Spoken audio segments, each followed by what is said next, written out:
come in, sit down. We got to talk about this. What is going on in Diddy's team?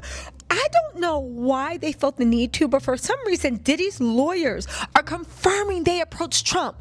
One, this makes Mark Agnifilo look like a liar. Two, Trump is literally putting Diddy through a humiliation ritual. At least I think so.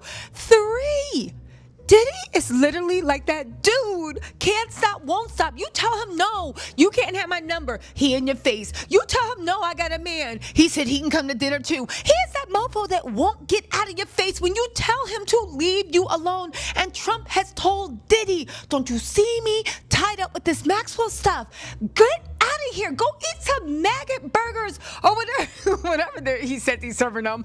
Diddy, if you guys don't know, said he's busy being served maggots at the MDC and fearing for his life because apparently those boys in jail are talking about, baby, run up and get done up. Now, let's get into this. There is so much going on. But my question is, why would they even admit to this? Ooh, let's get into this. Attorneys for Sean Diddy Combs confirmed they've approached Trump administration about a pardon. Now, mind you, Mark Agnifilo just actually a couple of days ago did an interview in Variety. And he literally said that nobody on the team has approached Trump about a pardon. It's something in the gossip and rumor mill, but it's not real. And I was like, I know you a lie. Now, I do want to point out that we were the first one to report this back in December and again in January that Diddy was 100% seeking out a pardon and getting his money in a row. At that time, people said we was crazy. They said we were lying. Go look at the video and the timestamps. I hope everybody that left a hate comment feels stupid and dumb, just like Diddy. So first, let's get into the confirmation. This is directly in CNN, baby. We don't have to say sources.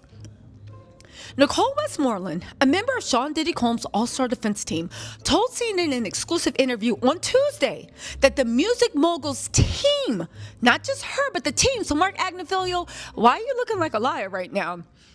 The team has reached out to the Trump administration about a potential pardon following his conviction on 2 charges of transportation to engage in prostitution. She said, it's my understanding that we've reached out and had conversations in reference to a pardon. Now, Trump indicated he was unlikely to pardon Diddy during an interview with Newsmax last week, saying Trump was interviewing on Newsmax? I mean, no shade to Newsmax, but what? Anyway, did y'all see, side note, did y'all see all the video of Trump having his caddies move the ball? And then he said that he thinks his caddies exposed them for cheating in golf on purpose, and he's refusing to pay them. Anyway, right?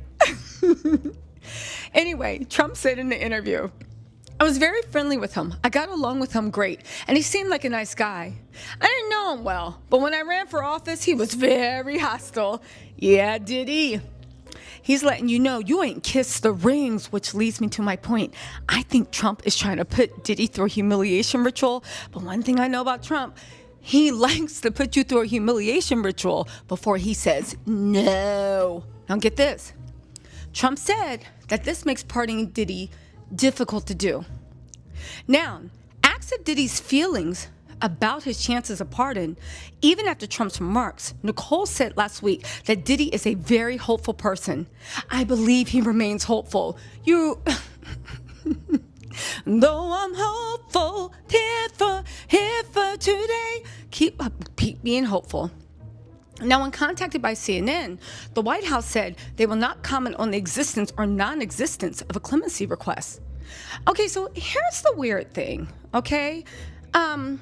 First of all, the prosecution said that they're going to assess a range that would end up being substantially higher than the original 4 to 5 years. What are we doing? Okay, so hear this. On their approach in the trial, Nicole said their strategy was to tell the truth.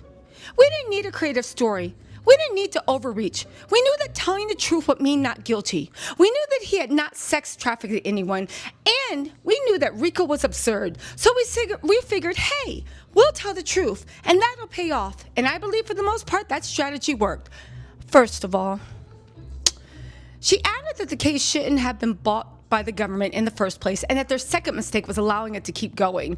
The government knew that there was no way Combs committed sex trafficking or RICO, and they just continued prosecuting anyway. I think the jury saw through that. The jury was starstruck, and the jury fell for Nicole Westmoreland's games. And let me be clear, she did an amazing job, but what she did was morally bankrupt. Again, it was morally bankrupt the way she tore apart Barna on the stand. The one thing, the Perry Mason moment everybody talks about, is because they were not allowed. So much evidence was excluded. The call that came from Rob Holiday when Diddy was sitting behind him offering Barna a settlement, the text messages between Cassie and KK, all that stuff was excluded as hearsay. But there was more than enough messages to know, fine, Barna got the date wrong by a few days, but it still happened, okay? She said Diddy was painted like a monster. There were a lot of allegations made before trial, and so I would imagine that any and everyone would want to clear their name.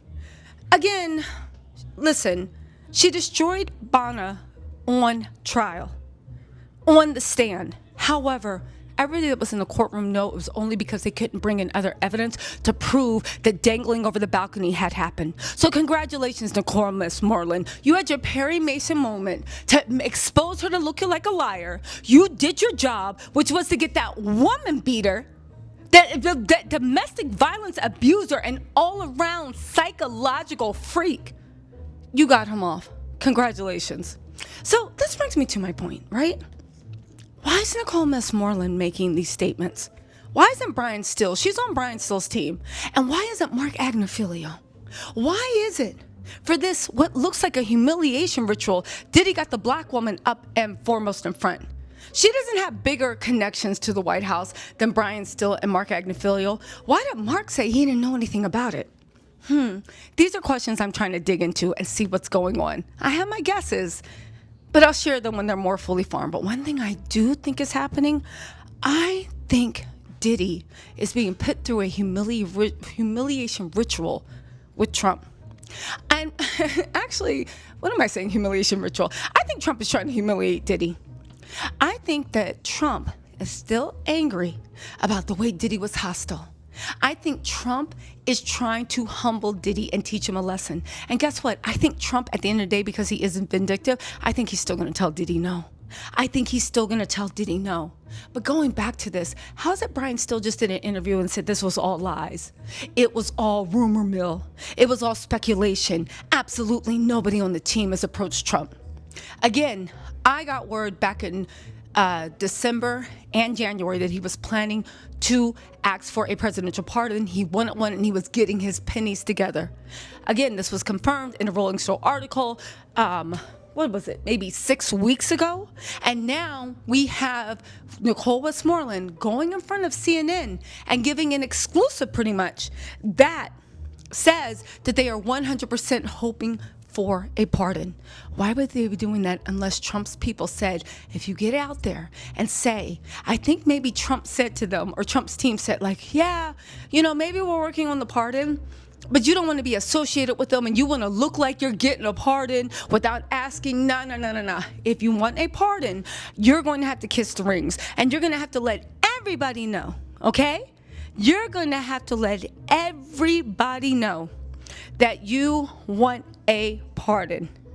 But even if you did that, you big dummy, the block is too hot right now with Ghislaine Maxwell. Diddy, Trump is being dragged for Ghislaine Maxwell. You think he's going to use his literal get out of jail free card on you, mofo? When you were very hostile, when Ghislaine actually might have pictures from Jeffrey Epstein's Christmas party? When Trump was standing under the mistletoe? Yeah, okay, Diddy. Okay. Anyway, you guys, listen. Let me know what you think in the comments. We're looking into this. This raises so many more questions, but I do think that Trump is going out his way to make sure Diddy humiliates himself. And the answer is still going to be no, but baby, we love to see it. Make him crawl. make him beg, make his pockets hurt. Do what you gotta do, Trump, because we love to see it.